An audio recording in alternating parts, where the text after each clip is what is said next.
হাগ্ৰামা মহিলাৰীৰ প্ৰতি bumper offer ইউপিপিএলৰ পৰৱৰ্তী চৰকাৰত জলসিঞ্চন আৰু গড়কাপ্তানিৰ দৰে গুৰুত্বপূৰ্ণ বিভাগৰ কাৰ্যবাহী সদস্যৰ পদ দিয়া হ'ব হাগ্ৰামা মহিলাৰীক।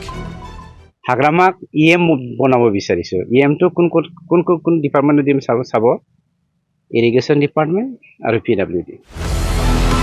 পিছে এটা চৰ্ত আছে BPF প্ৰধান হাগ্ৰামা মহিলাৰীক জলসিঞ্চন আৰু গড়কাপ্তানি বিভাগৰ কাৰ্যবাহী সদস্যৰ পদবী যচাৰ আঁৰত এটা বিশেষ কাৰণ।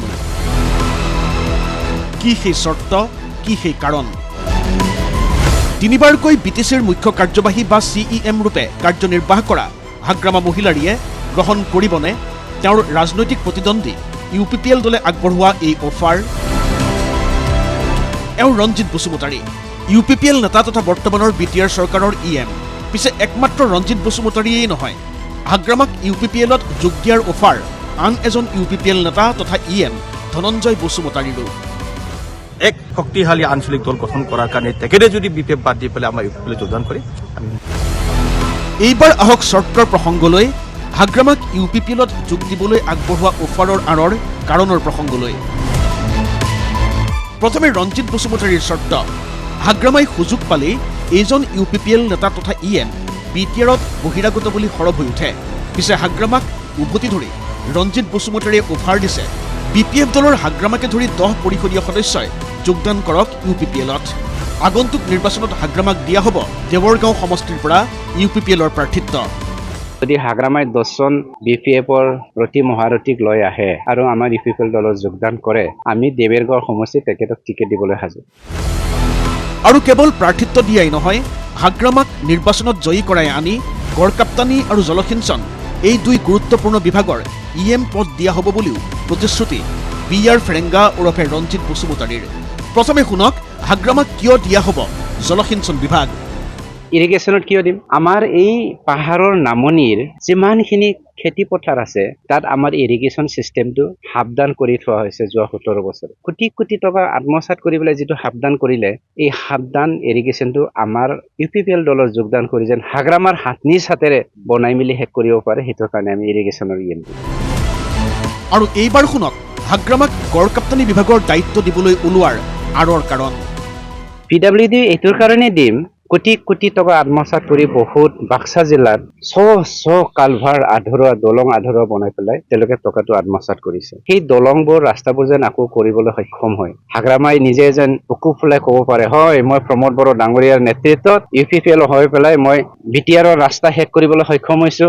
মোৰ দিনৰ 17 বছৰে যিটো মই খাই বৈ শেষ কৰিছিলো, সেইটো এতিয়া মানে কৰি মেলি শেষ কৰিবলৈ সক্ষম হৈছো বুলি বুকু ফুলাই যেন এখেতে ক'ব পাৰে। এই সুবিধাটো দিব বিচাৰিছে। পিছে UPPLত যোগ দিয়াৰ বাবে এনে বাম্পাৰ অফাৰ দিয়াৰ সমান্তৰালকৈ হাগ্ৰামা মহিলাৰীৰ বিৰুদ্ধে তীব্ৰ আক্ৰমণাত্মক এই দুয়োগৰাকী UPPL নেতা। ৰঞ্জিত বসুমতাৰীক বহিৰাগত বুলি কোৱা হাগ্ৰামাৰ শিক্ষাগত অৰ্হতাক লৈ সন্দেহ আৰু প্ৰশ্ন ৰঞ্জিত বসুমতাৰীৰ।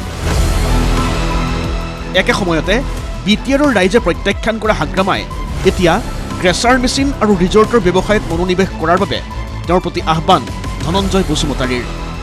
এখেতৰ শিক্ষাগত অৰ্হতাৰ ওপৰত মোৰ সন্দেহ আছে। অসমীয়াত ফৰেনাৰ শব্দটো কি হয় তাক সুধি ল'ব একবাৰ। ফৰেনাৰ আৰু ইণ্ডিজিনিয়াছ কাক বোলে সেইটোকো সুধি ল'ব কেতিয়াবা চান্স পালে। নাই, তেখেতক বিদায় তাইক বাই দিছো। তেখেতো ক'ত যাই থাকক, ক'ৰবাত ক্ৰেচাৰত বহি থাকক, ক'ৰবাত ৰিজৰ্টত বহি থাকক। ধনঞ্জয় বসুমতাৰীৰ তীব্ৰ কটাক্ষ হাগ্ৰামাই বৰ্তমানৰ প্ৰমোদ বড়োৰ চৰকাৰখন ধ্বংস হ'ব বুলি কৰি অহা দাবীক লৈ। আজিৰ দিনটোত একেবাৰে ৰাস্তা নাই ব্যৱস্থা। কি ক'ম কি নক'ম, মই নিজে ধনঞ্জয় বসুমতাৰী এমচিএল জিকাৰ পাছত কালি চৰকাৰ হ'ব। 2 দিন বাদ চাওক, 2 দিন পাছতে আকৌ চৰকাৰ গঠন হ'ব। 3 মাহ পিছত চৰকাৰ গঠন হ'ব, 2 বছৰৰ পিছত হ'ব, 3 বছৰৰ পিছত হ'ব। আজি 4 বছৰ পাৰ হৈ গ'ল, তেখেতে চৰকাৰৰ আনিব নোৱাৰিলে। চন্দন ব্ৰহ্ম, খাম্পা বৰগোহাঁইৰ দৰে নেতাই হাগ্ৰামাৰ সংগত ত্যাগ কৰাৰ প্ৰসংগৰেও সৰব ধনঞ্জয় বসুমতাৰী। মই নিজে BPFৰ পৰা জিকি অহা মানে এজন MCL আমি 7জন MCL হাগ্ৰামা মহিলাৰ ডাঙৰীয়া দিব বাদ দি পেলাই আমি বেলেগ দলত সোমাইছো। আজি চন্দন ব্ৰহ্ম ডাঙৰীয়া 3বাৰ কেবিনেট মিনিষ্টাৰ, এবাৰ ডেপুটি চিফ, আৰু খাম্পা বৰগোহাঁই 3বাৰ ডেপুটি চিফ। তেওঁলোকৰ নিচিনা ডাঙৰ ডাঙৰ নেতাসকলে আজি হাগ্ৰামা মহিলাৰ ডাঙৰীয়া দেৱক এৰি আহিছে। এইটোতো এনেই এৰি অহা নাই নহয়। ৰঞ্জিত বসুমতাৰীৰ বিস্ফোৰক অভিযোগ হাগ্ৰামাৰ শাসনকালত বড়োভূমি পৰ্যবসিত হৈছিল ডাষ্টবিনলৈ।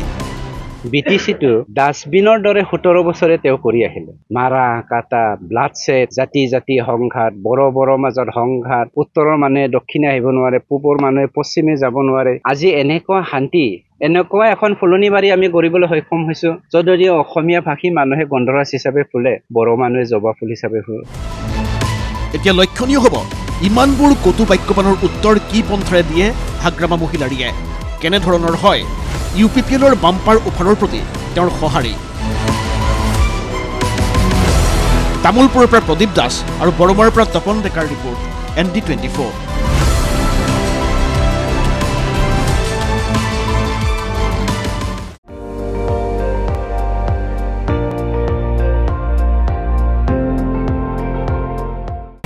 আপুনি চাই আছে ND24, সৰ্বশ্ৰেষ্ঠ নহয় সৰ্বোত্তমৰ দৌৰ।